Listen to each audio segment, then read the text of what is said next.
Hello বন্ধুরা, welcome to my channel নমিতার রান্নাঘর। আজ আমি তোমাদের একটা ডেজার্ট রেসিপি শেয়ার করছি। সেটা হচ্ছে ক্যারামেল পুডিং। এটা অতি কম সময়ে খুব কম ইনগ্রিডিয়েন্টস ইউজ করে কি করে আমরা তৈরি করতে পারি সেই রেসিপিটা আমি দেখিয়েছি।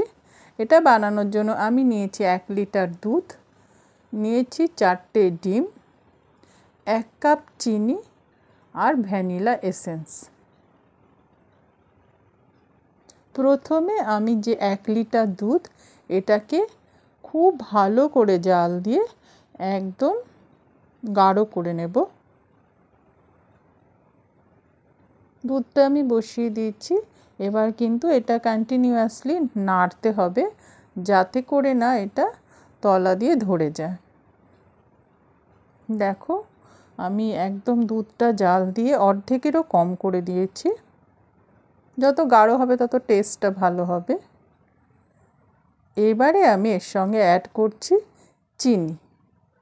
আমি এখানে হাফ কাপের মতন চিনি ইউজ করেছি, মানে হাফ কাপই ইউজ করেছি। এবারে চিনিটাও ভালো করে এর সঙ্গে মিশিয়ে নিচ্ছি। রেডি হয়ে গেছে।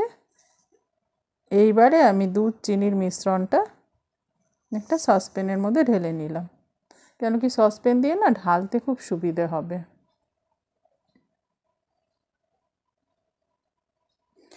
এবারে আমি ক্যারামেলটা তৈরি করে নেব। তার জন্য আমি 4 টেবিল স্পুন চিনি নিয়েছি আর তার সঙ্গে অ্যাড করছি 3 টেবিল স্পুনের মতন জল।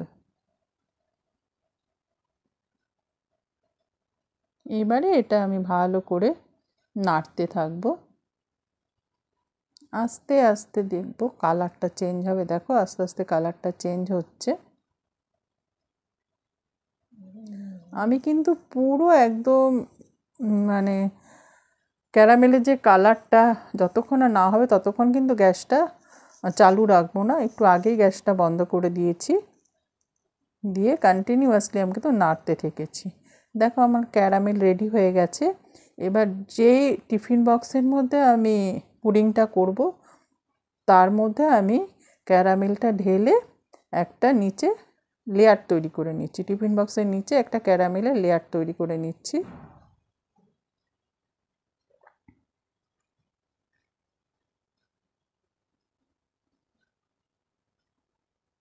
ভালো করে নেড়ে চেড়ে লেয়ার তৈরি করে নিলাম।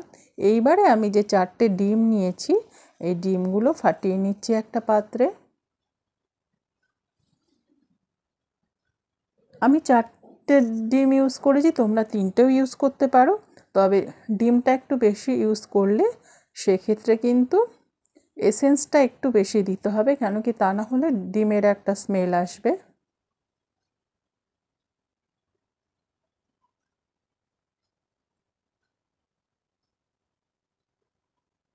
আমি ডিম 4টে ফাটিয়ে নিলাম। এবারে খুব ভালো করে এটা মিক্স করে নেব।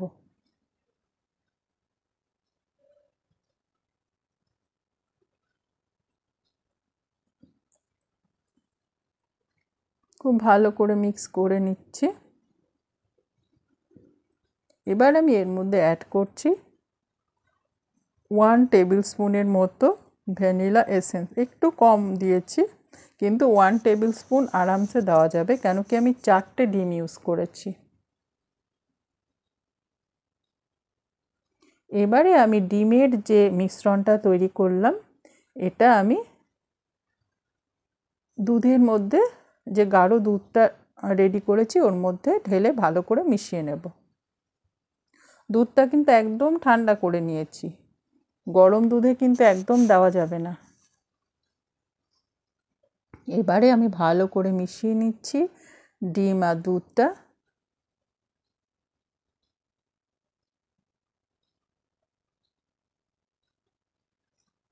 দেখো, খুব ভালো করে মিশিয়ে নিচ্ছি।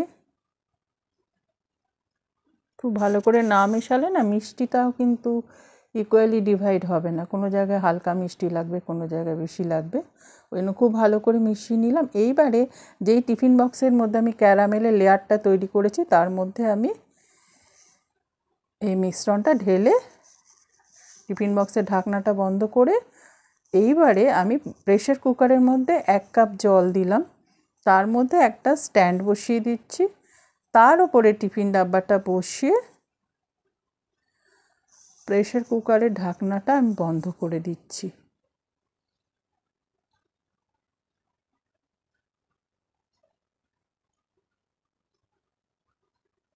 এইভাবে আমি গ্যাসটা মিডিয়ামে রেখে 10টা সিটি দিয়েছিলাম।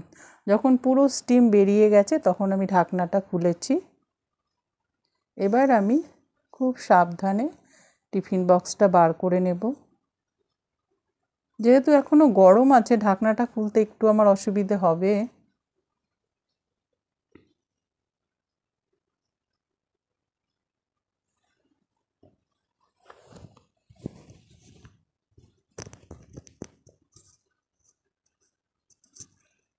ঢাকনাটা বেশ গরম, মানে টিফিন বক্সটাই পুরো গরম আছে।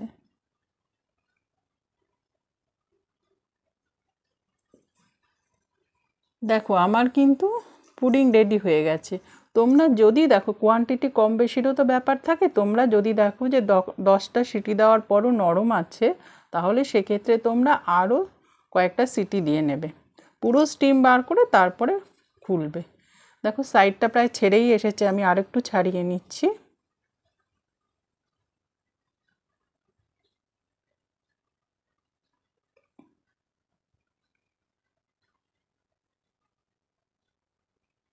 এবারে আমি উল্টে দিচ্ছি।